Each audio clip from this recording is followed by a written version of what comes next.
Today on episode number 408 of the School of Podcasting's morning announcements, which you can find at schoolofpodcasting.com/408. And we're talking with John Buscall of the Online Marketing and Communications podcast about how you can boost your business with a podcast. Hit it, ladies. The School of Podcasting with Dave Jackson. Podcasting since 2005. I am your personal podcast coach, Dave Jackson. Thanking you so much for tuning in. If you're new to the show, this is where we talk about all things podcasting, from planning to promoting, recording, producing, and all points in between.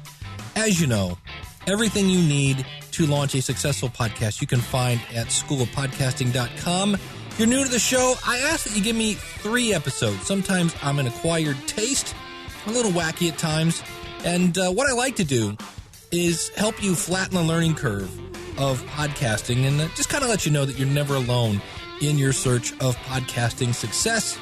Speaking of podcasting success, really, if you're a regular listener of the show, you know that I normally have like a because of my podcast story or some sort of podcast success story. And really today, we're talking about that whole topic today with John Buscall. He does a great show called Online Marketing and Communications. You're going to hear a really touching story, what one of his listeners did for him when he was having kind of a hard time. You'll hear about that. It's really touching, really cool. Lots of demonstrations about just, hey, that's the power of podcasting. Now, I do need to do a little bit of, I don't know what you would call this. I need a message out to members of the School of Podcasting, and that is we do our monthly roundtable where we get together. We now call them think tanks.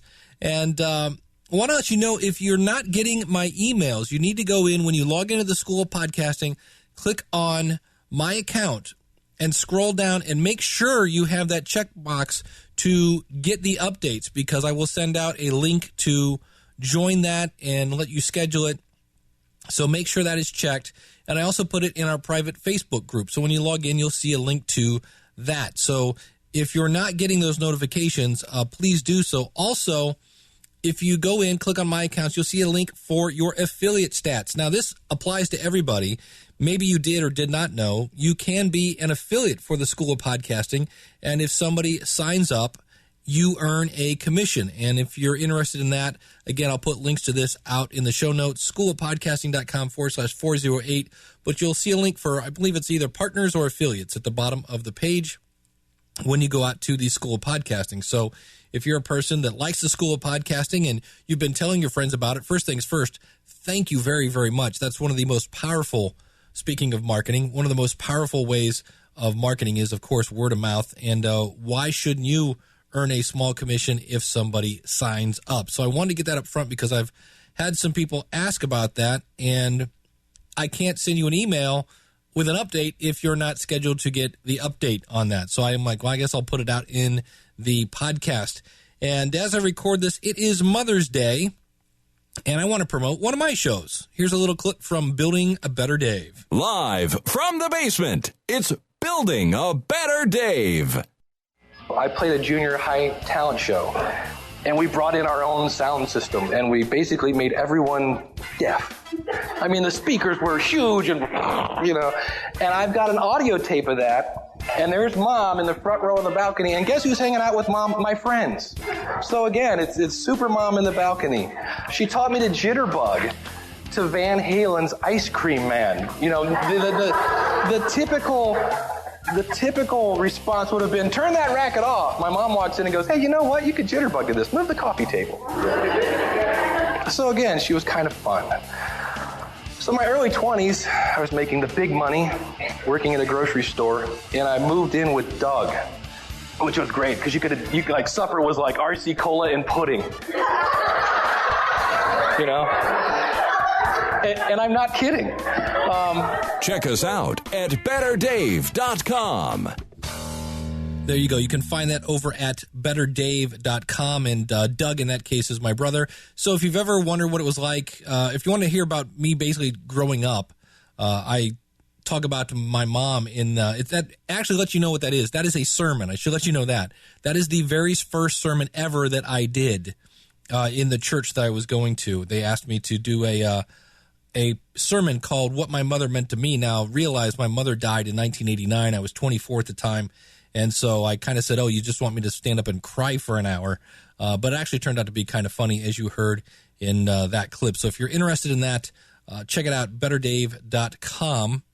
So I want to get to our discussion with John about, he has some great examples of using podcasting in your business.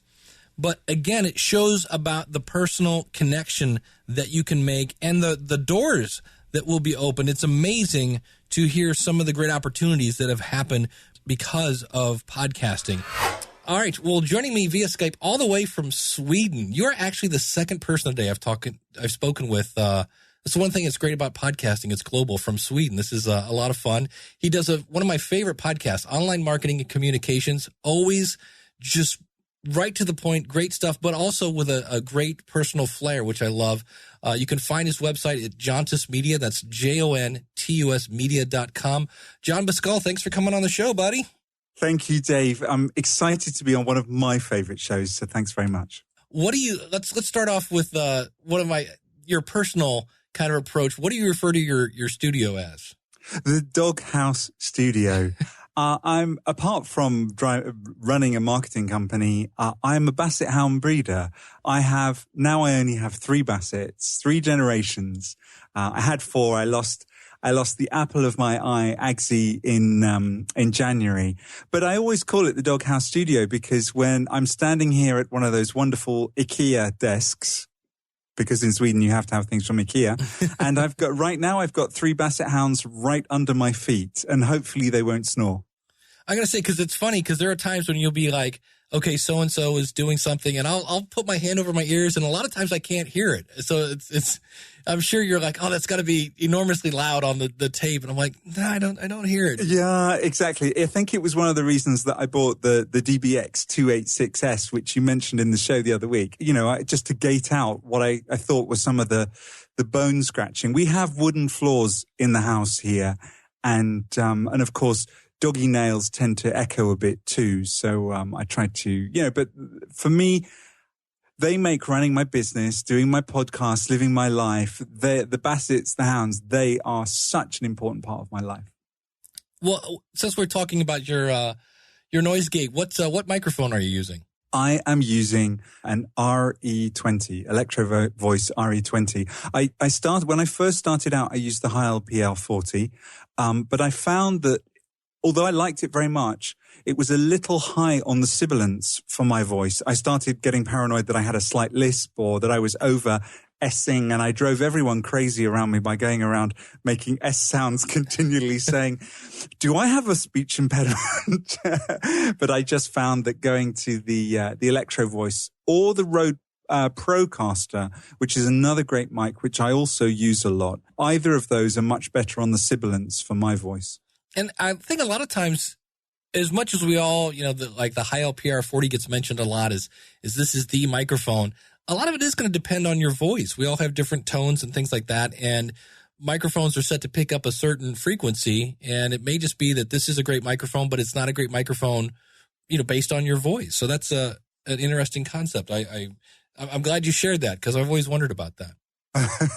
Thank you. And you are officially a true podcaster if you've got a drawer full of microphones. So that's the other thing I was...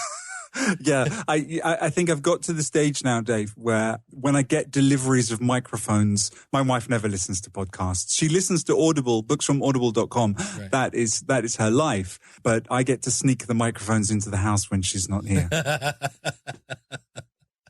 That should be a podcast in itself. Strategies for sneaking gear into the house. Well, tell us a little bit about your company. Okay, well, like you said, my company's Jontus Media, and I started it in 2004. I'm an academic by training. I started out working in the university world. I picked up a PhD along the way. I was doing huge amounts of teaching. And then one day I realized that I was spending more time talking about what I do and helping other people to communicate than doing it myself. So I was doing lots of marketing and building websites and things on the side. So one day I just upped and walked out. And a lot of people thought I was completely crazy to do that, because in Sweden, if you work in the university, it's a tenured job. You feel good for life kind of thing. And I walked out and started my own business, which isn't such the entrepreneurial spirit that you have in America and other places in Europe. It's not such a key Swedish thing. I think the state is the biggest employer in Sweden. So I started it on my own. I set out. I'm multilingual, so I started out doing lots of translations to pay the bills. And I'd been working as a journalist for many years, doing lots of freelance work for international newspapers. Just writing articles whenever there was a murder or some celebrity that needed something, they sent me off, and I'd do it in my spare time.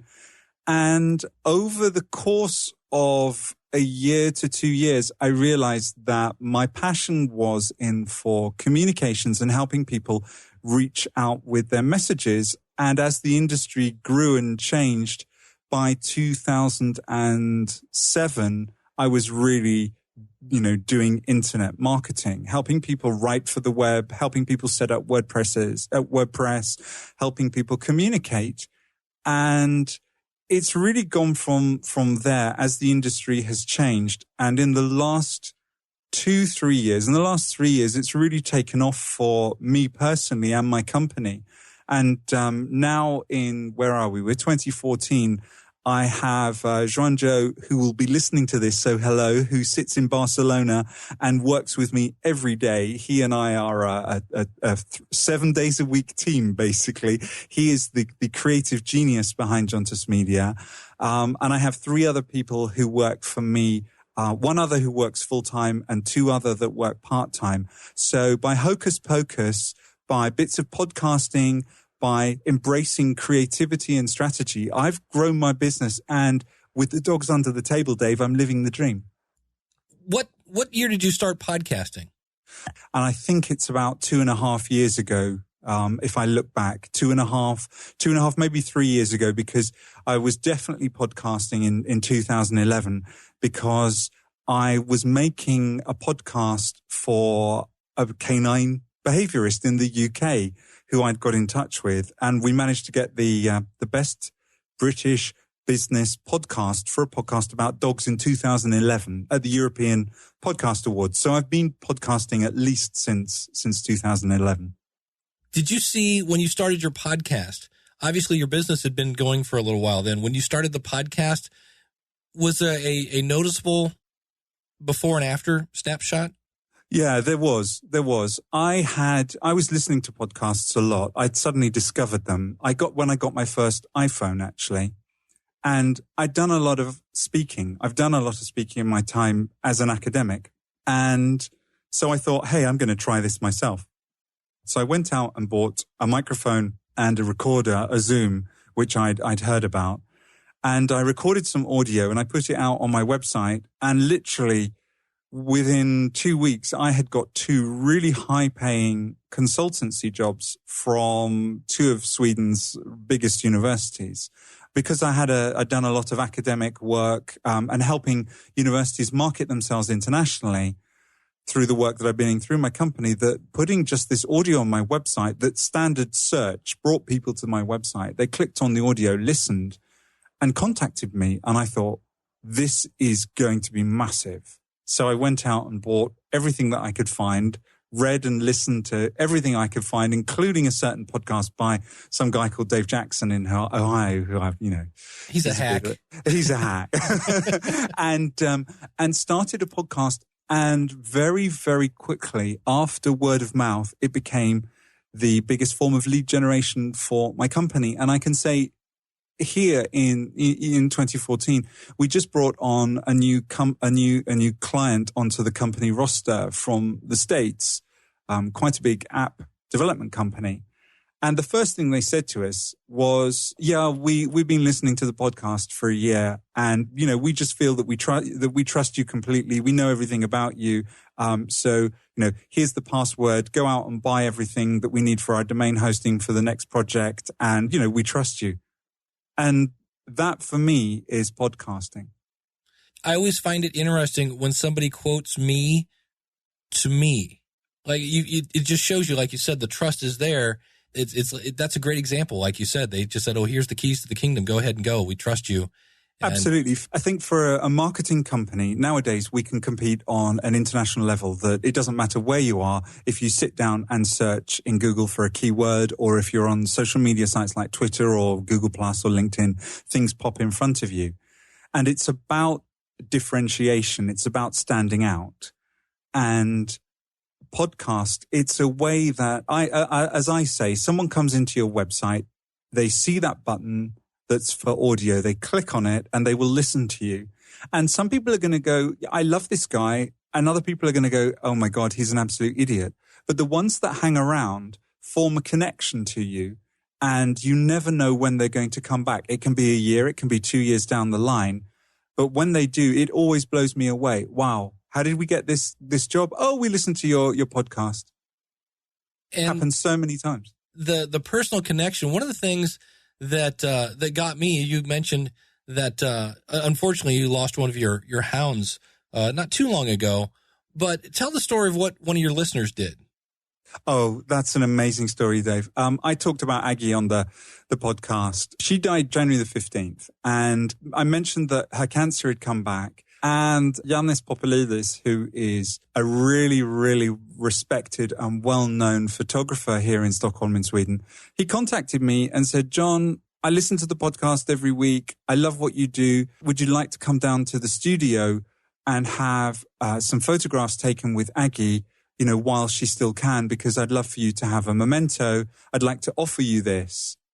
And I was so touched. And of course, I took Aggie down there while she could still do it. And it was a great day. She loved his studio. It was huge. She was more interested in sniffing out the bin and munching her way around the studio. And Yannis took some photographs. And now on my wall, Aggie is in the Doghouse studio because of my podcast, because a professional photographer listened to this show, felt that I had offered something through what I was doing and felt a connection, and reached out to me in what was a very, very difficult moment. 2 weeks later, she was gone, but, she's there on the wall now. Yeah, to me, it was just such a great example of the law of, I can never say this word, reciprocity. Because you've done something nice for your listeners, you've provided value to everyone who listens. This person, I know my heart went out when I heard about your dog, because I just lost mine recently when she had passed. I was like, oh, I hate to hear my friend John going through such a tough time. So I knew what you were going through. So it really does create a connection with folks. So I just, when I heard that story, I was amazed. Yeah, it is. And I don't think it's just of course we talk story, we tell stories. It's not just a story.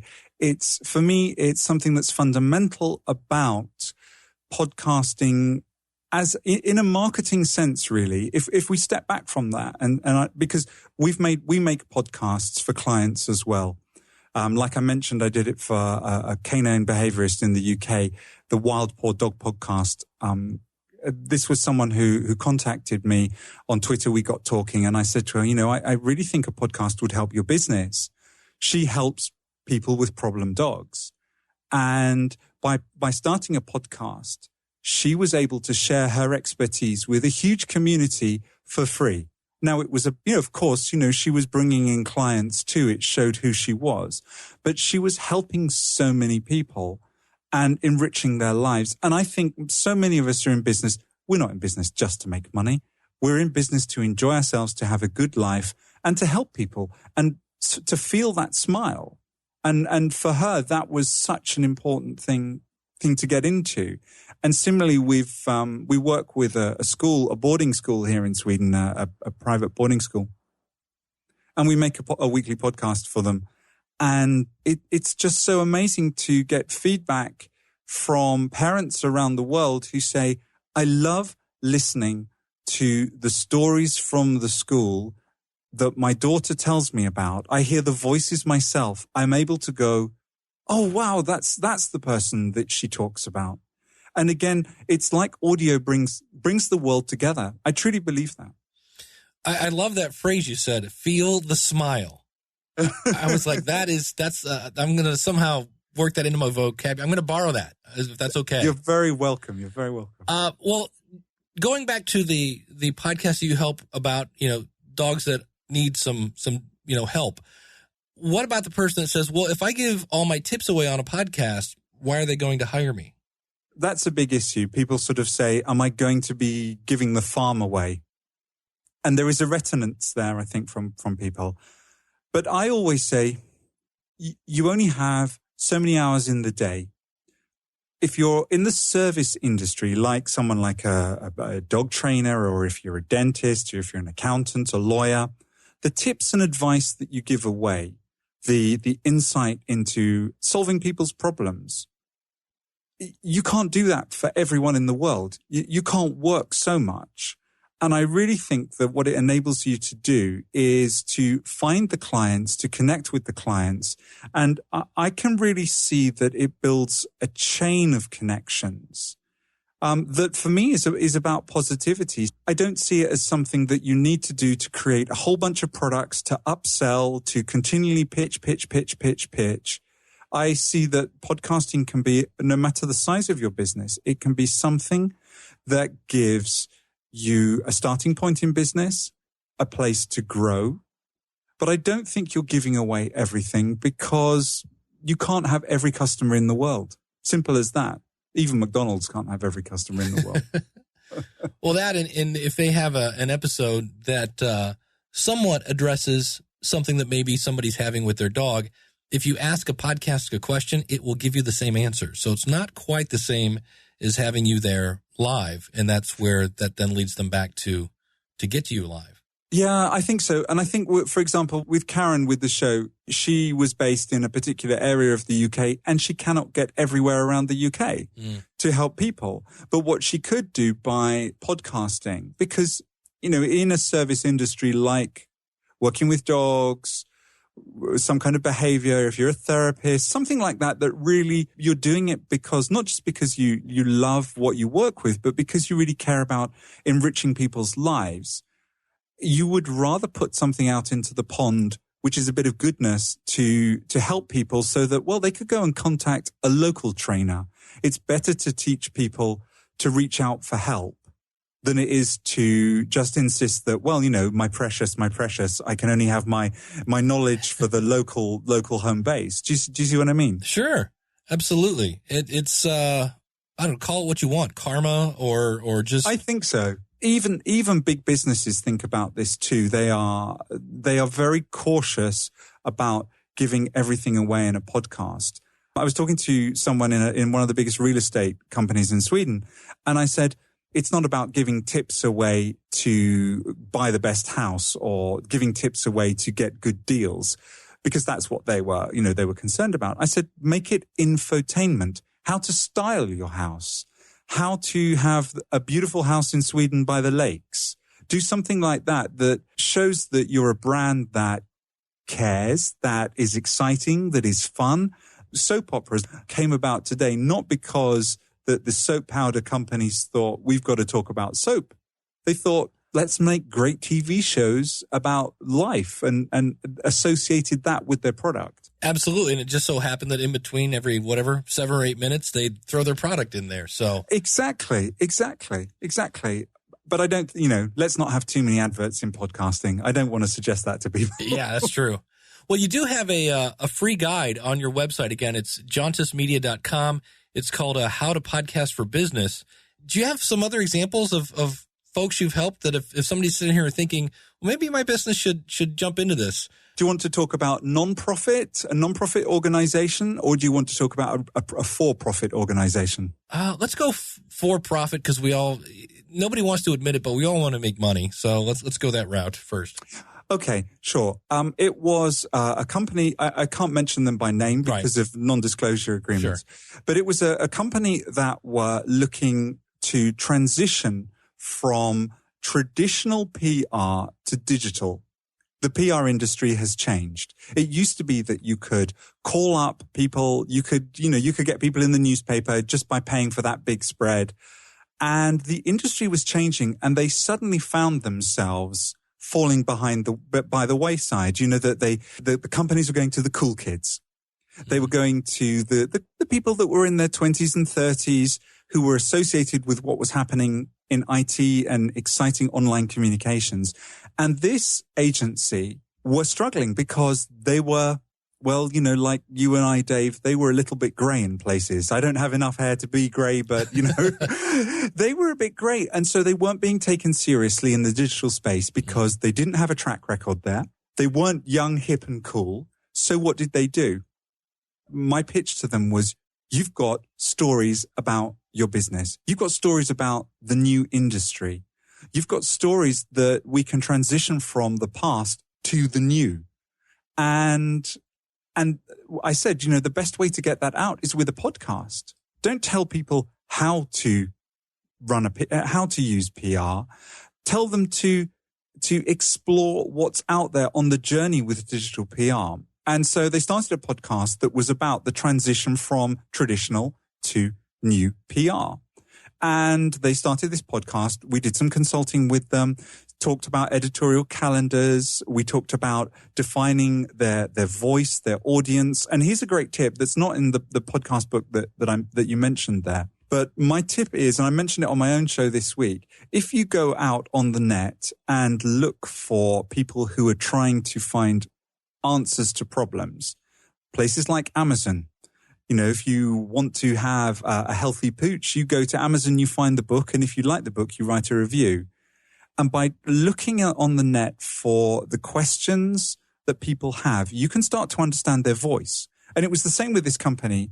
There were people out there who were saying, you know, I don't understand how to use PR in my own, you know, in my business anymore. What do I do? Do I trust the young guys with IT? I've got to have a website, blah, blah, blah. Or is it all about the old stuff?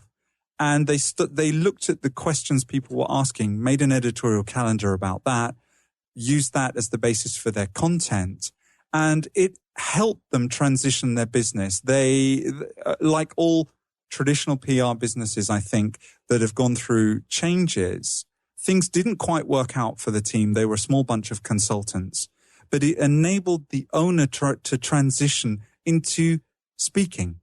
And the conference circuit is a very, very lucrative circuit if you can get onto as a speaker.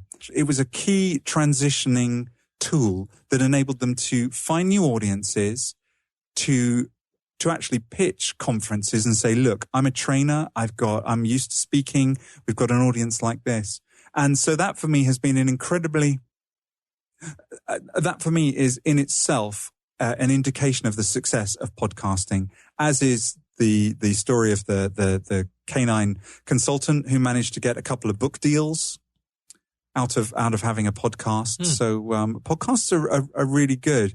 If it's okay, Dave, I'd like to tell you about the non-profit example. Yeah, because if you didn't, I was going to ask you if you didn't. Well, I think this is also very applicable to business because it's an integrated example. Okay. I mentioned the school that we have as a client, and we handle everything for them. You know, we make brochures, we do their website, we write things, you know, I have someone on the team, Estelle, who does the podcast. And what they wanted to do is they wanted to find a new market in China. And I have a podcast that I put out myself, which talks about this in some detail. But to give you the elevator version of the story, they wanted customers from China. We got them to start a podcast in August this year. They were going to, when the school term starts, they were going to China in October. We started the podcast. We immediately got to about 1,000 downloads per episode because the community, you know, it was an active community with a lot of alumni and people who were there, moms abroad wanting to listen. And so we started writing articles about the trip to China. We put adverts in the press in China that the school was going there to have a meeting. The school offers programs in English, so it's very attractive for international students. And being an ex-academic myself, I recorded an episode for the show in English about how to apply for universities. And I interviewed one of the key leaders of the school, the management of the school, Lena, who was going over there. I interviewed her about this trip. Now, I preach analytics are really important. And I was able to show the school after their trip to China just how the podcast had been a vital part of this integrated content marketing campaign. You could see that the episode that had been downloaded in Libsyn, which you recommend, and I know you have an affiliate link for Libsyn, so, what's the Libsyn link? It's just use the coupon code SOPFREE. There you are. Libsyn, it's got great stats, and I recommend it to anyone doing a podcast. I could see in Libsyn where the podcast about going to China, about applying to universities in English, about the school going there, how it had been downloaded in several cities where the school was going to on their tour. I could then see when Lena got back that people had listened to the show, they downloaded it, and we could follow the click-throughs to actually see them going through the application process. So as a way of getting people to the event, as a way of, finding a space in the market, putting adverts out there, the podcast was an integral part of convincing several people to apply to the school. Now, you have to remember that one applicant brings in, effectively about the salary for a member of staff for a year. You recruit certain numbers. So producing a podcast every week for the school as part of their marketing budget is not a massive amount. But as a strategic piece of content marketing, it promoted in the right way. It was a great way for the school to find the niche, to find an audience in China, in particular cities, to get people along, and to reinforce the value of the schools. So, again, there's another great story, I think, about podcasting. That's amazing. And yeah. I have to ask this question, otherwise my audience will beat me up. Are you using just Google Analytics to get that kind of information, or are you using another tool? Or I'm using Google Analytics. I'm using Google Analytics combined with Libsyn, but this is a lot of custom tracking. One of the great things with Google Analytics, and here's a tip here: there is an absolute array of free custom templates that you can have for goals. Google, lots of people don't know this. Just Google things like, free analytics templates for Google Analytics, and you can get goal setups. So if you've got a landing page, and if you tag the download file with, what you're putting out there on Libsyn, if you use that URL to create a custom tag in Google Analytics, you can see all the click-throughs. It's a great way of working. It enables us as a company to go to the powers that be who work with their marketing budgets and say, look, see, the podcasts of value. There is a lot of, I think it's Google has Analytics University or something like that has, it's all very kind of generic. Here's what you do. It's not very specific. They have a couple different examples of a fake company or things like that. But it is a real learning curve. If you're a self-starter, if you're a bootstrapper, if you're doing it yourself, it is phenomenally, I think it's a phenomenal undertaking because Google Analytics changes all the time. Avinash Kushak, who is, for me, he blogs at, I think it's Occam's Razor. He is, I think, the number one guru on Google Analytics best practice, and he keeps you up to date with the right kind of custom goals to run. He's the person that I would follow and not just fall into going through Google's trainings itself, because that can, that's a massive undertaking. Identify your goals, find out what you want to achieve, and, delve into it. Like you said, it's an information product in itself, Dave. Yeah, it is. One of the other things I love about your show is you talk about marketing, and like you said, you had a great episode on 5 things to learn about your target audience. But you also, obviously, I think, are a bit of a geek like myself. You like technology. I loved your episode with the guy from snip.ly. What are some of your favorite tools that you use? Well, Snip, I have to say, to just, as you mentioned, the URL shortener episode, it was an interview with Michael Cheng, who's launched with a couple of friends, Sniply, snip.ly, which is a link shortener which enables you to put in a message. When people click through to the page that you've shortened the link to, there's a message in the bottom of the page from you, and you can put a call to action there, etc., etc. Here's another good thing about the podcasting, Dave, which I think people should remember, because it might help them if their podcasters get more interviews. And I know you guys that listen to the show will be thinking, how do I get an interview? How do I get this person on my show? Michael came back to me this week and he said, John, I just want to say to you, I've listened to the interview with you so many times. It has helped clarify my product to me and has enabled me to pitch my product to more audiences. Isn't that, Dave, a testament about the power of podcasting again? Yeah, it is. And he's listening to himself. That's interesting. I know. So that's one of my tools. I love Sniply. It's a great way of getting call to actions. My favorite tools, WordPress websites. I love WordPress. It's very good for SEO. It's very good for enabling for building a platform for yourself. Your business has to have a platform, home base. Unbounced landing pages. Unbounce is a brilliant, easy way for bootstrappers or agencies to make landing pages. And I think the thing that I see so many times with customers is we're out there, we produce masses of content, whether it's podcasts, videos, blog posts, or social media, and we don't look at the funnel, the sales funnel that we have. We are missing the opportunity to get people into a funnel to purchase from us, whether it's products or get engaged with to get our services. And Unbounced, which is a landing page tool, is perfect for that. It opens up your mind to thinking, I get people to my site, I then convert them. That's a brilliant tool. So WordPress, Unbounce, Adobe Audition for editing a podcast. That's a tool that I couldn't live without. I think it's great.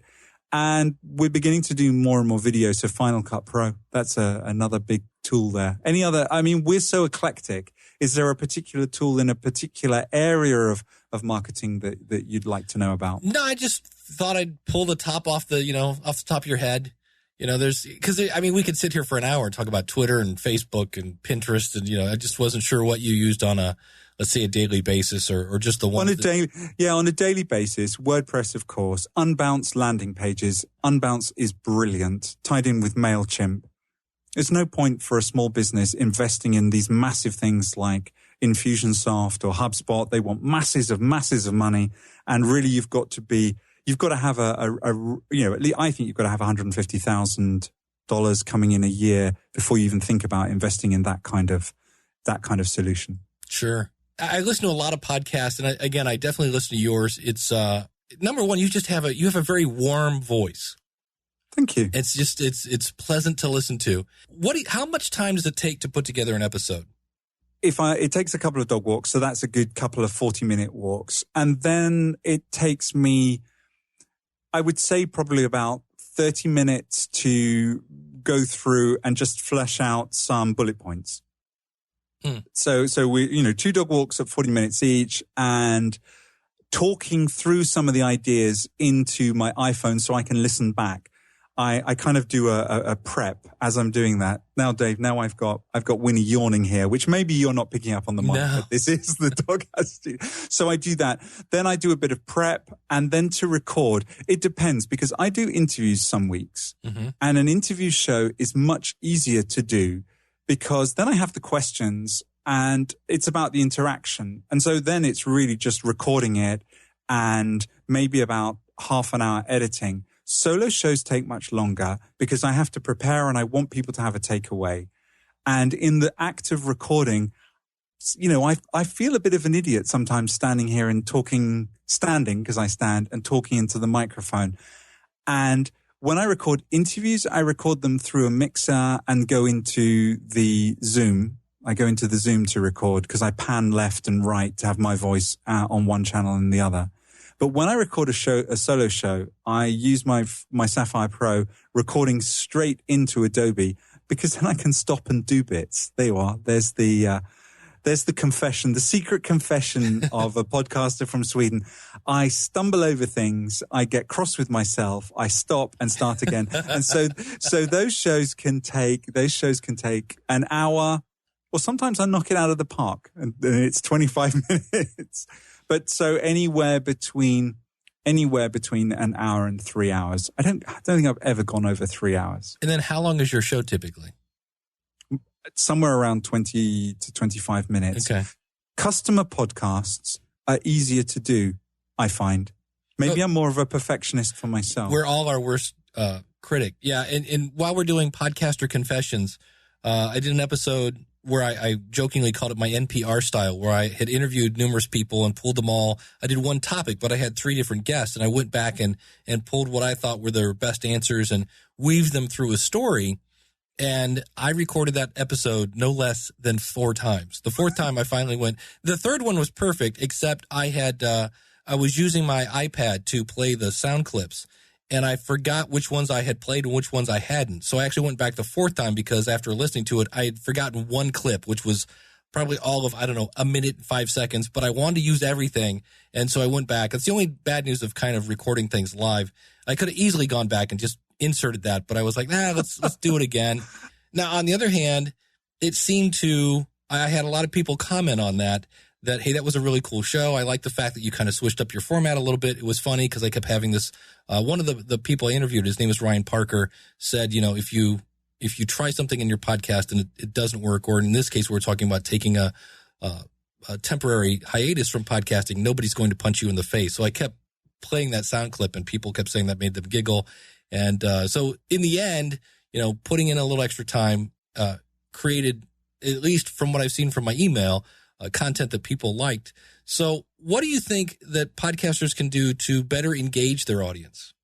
That's a really, really tough question. And I think it's one that all of us as podcasters grapple with. I'm sure everyone listens to other people's shows, and every time they get that person mentions, hey, I've got a response from, or I've got a feedback from, that someone goes, how do they get that? How do I get that? How can I get more of that? That's a really, really difficult one. I think for me, it comes from what I would like to call carefrontation. Carefrontation. Carefrontation. Okay. Not confrontation. Mm-hmm. Confrontation is having a bit of a kick. It's like when you want to say, well, if I say, I'm John and I'm a real expert at carefrontation. I care about people. So I want to give a sense of that I care about you, that I care about my audience, and that I really want to help you improve what you're doing. But also, I wanted the confrontation part of it is, come on, you've got to take action. You've got to take action. So I think for me, about getting people to engage, to care for my audience, to engage with my audience, to connect more with my audience, is I try and take an approach of carefrontation. I try and show that I care about people, and I connect with them on Twitter, and I always reply personally in email, and I'll really take the time to get to know someone one person at a time that reaches out. But also, I've got that bit of confrontation in the sense that I'll say, you've contacted me about the podcast, you want to take things to the next level. God, I hate that phrase. This is what you need to do. Let's do this. When are you going to do this? Did you do this? And I use a CRM. I use Nimble to remind me to contact people that contact me, to come back to them a few weeks or a few months later and say, did you do that? Did you do that? And then people say, John, I didn't. Oh, and I've just started listening to the show again. Thanks. I'm just working back through those things. I find that really helps. So carefrontation, that's my tip. I like that. And the other thing you said is you have to prompt them to, it's time to take action. And I always tell people, if you want engagement, rarely does it happen without you somehow asking for it. Absolutely. I think you do have to step back and look at the strategies that you are using to reach people. I don't know about you, Dave, but so many in the podcast space at the moment is, I think it's very interesting because it's kind of plateauing, not in terms of the uptake of podcasts, but we're not seeing people do new things. Mm-hmm. What we're seeing people close their shows in the same kind of way. Hey, contact me on this, retweet this, or share the love, or write me a review. We're seeing the same things again and again and again. And I think this goes back to that carefrontation thing for me. The confrontation, the carefrontation, if you care about your show and offering the best things for your audience, you've got to be self-critical. We are lifelong learners. those of us that are podcasters, we are lifelong learners. We want to learn about podcasting. We want to learn about our topic, whether it's a hobby podcast, a business podcast. We constantly want to be doing something better. And I think that we need to step back from our own show, to step back from what we're doing and say, how can I be better for my audience? Even from a business perspective, because I think it's answering business problems, issues. We do business with people. We don't do business with androids. And what drives business is helping solve things for people. And by stepping back and being, confrontation to ourselves. Okay, John, that's lovely. I think you're doing a lovely job. The sound's great, but boy, you're not doing this. You didn't do this. Come on, let's up the game. So I think that's super important. Well, one of the things you said when you're out thinking through your episode and you're walking the dog is you said, and I want to make sure there's a takeaway. And that is sometimes I think people, they'll tell a story or they'll have some sort of content, but in the end, I always go, well, what do you want your audience to do with that? Or how do you want them to feel? Or like, what's the point of that? You put the words out, but what are you trying to accomplish here? And so when you said that, there needs to be a takeaway. That's actually something sometimes that I need to go back and remember. Oh, okay, I almost do, I'm assuming in Sweden, have you guys heard of Jerry Springer? I know who he is. Yeah, I've never seen anything. Yeah, you're not missing anything. But at the end, Jerry looks in the camera and goes, what did we learn today? And to me, I always think I need to remember to go and kind of have a what did we learn today moment at the show. It's like, okay, you just gave me 30 minutes of your time. In case you haven't figured it out, here's what we learned today, and here's what you can take away. Exactly. And I know, Dave, you're an educator as well. And that's one of the things that makes your show great is that the level of education that comes into it. As educators, we say to ourselves, we want the audience to be mentally set. So, the podcast starts, here's what we're going to do today. Here's what you're going to learn. I think that sets it up for the audience of, okay, this is what I want to get. And if you at the end of the show can reinforce that, hey, this is what you learned and you can take away and apply this, people have that kind of sense of closure. Mm-hmm. Dave said it's what it's going to be about. That's why I've actually shortened the intro to my show just recently because I wanted to get straight to the point. I have to say, another confession, some of my favorite shows, some of my favorite podcasts are actually podcasts that wander and meander and have lots of conversations because, I don't get out very much.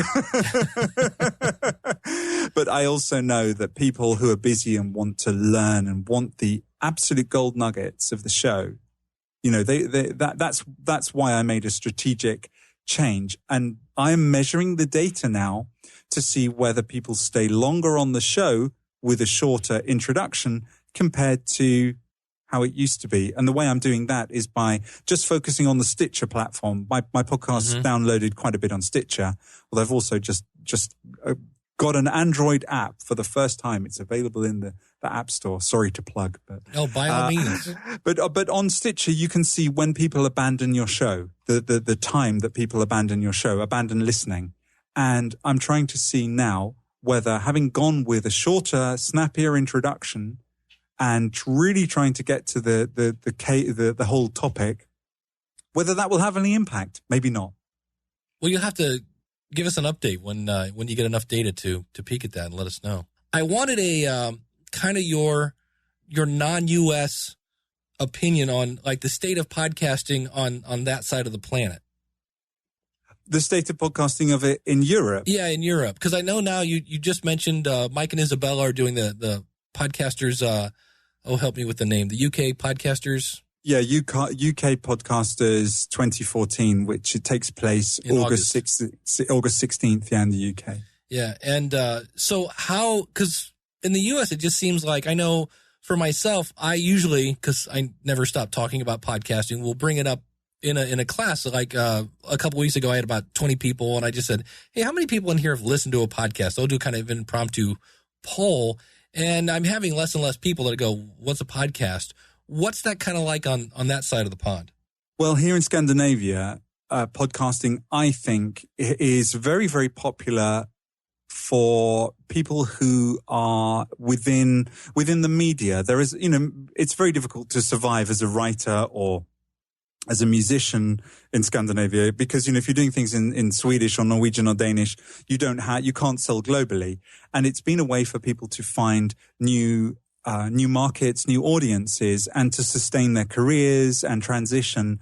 And so there is a real interest in micro content in Scandinavia, and so podcasting is blooming. If you go into the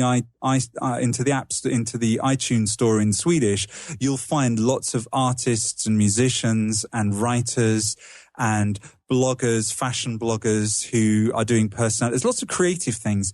What I don't see so much of in Scandinavia with podcasts, which I think is very different from the American scene, is there are not lots of interview shows. There are not lots of educational things. That's the big difference in Scandinavia. For Britain, of course, I do listen to shows from Britain. I'm not part of the British broadcasting scene. I haven't lived in Britain for 25 years. I'm a fake, when it comes to the UK. And I'm just, I'm so honored to be going to the UK to talk at UK podcasters there, because, I don't know what I am. I'm an international European podcaster. That's how I see myself. But the state of podcasting in Europe, I don't know anyone that listens to podcasts, actually. Okay. Well, I don't. That's some people might hear that and think, but I'm like, there's a lot of room to grow then. That's the good news. Well, I do, because I know that the Swedish, for example, this Swedish boarding school that we work for, lots of the parents listen to that show. Lots of the alumni listen to that show. I don't know them personally. They're not my friends, But if I think of my close group of friends, I'm 44, 45. Most people in that sort of age group are not listening to podcasts from what I know. And the teens, they're not doing it either. I can say, for the Swedish businesses that we've used podcasting, it's been a success. So it's finding an audience. It is. I knew you would bring the gold, and you did. And the other thing that's it's just interesting is when I finally get to talk to somebody, when I listen to their podcast, it sounds silly, and I've had people say it to me, but you're just like you are on your podcast. And I do feel like I know you. Well, thanks, Dave. Thanks. That's good. I have waved my hands around as much talking to you as I do when I stand here recording. That's me. I occasionally bump mine, and I'm in a room alone, and I'm still waving my hands and everything like that. So, everybody check him out. It's Jontus Media. Again, that's JONTUS media.com. And a really nice, clean, great-looking website. He's got his podcast link right there in the upper right-hand corner, and that's where you'll find his book, How to Podcast for Business. You can find him in iTunes. Obviously, you can find him in Stitcher. And John Buscall, buddy, thank you so much for coming on the show. Thanks, Dave.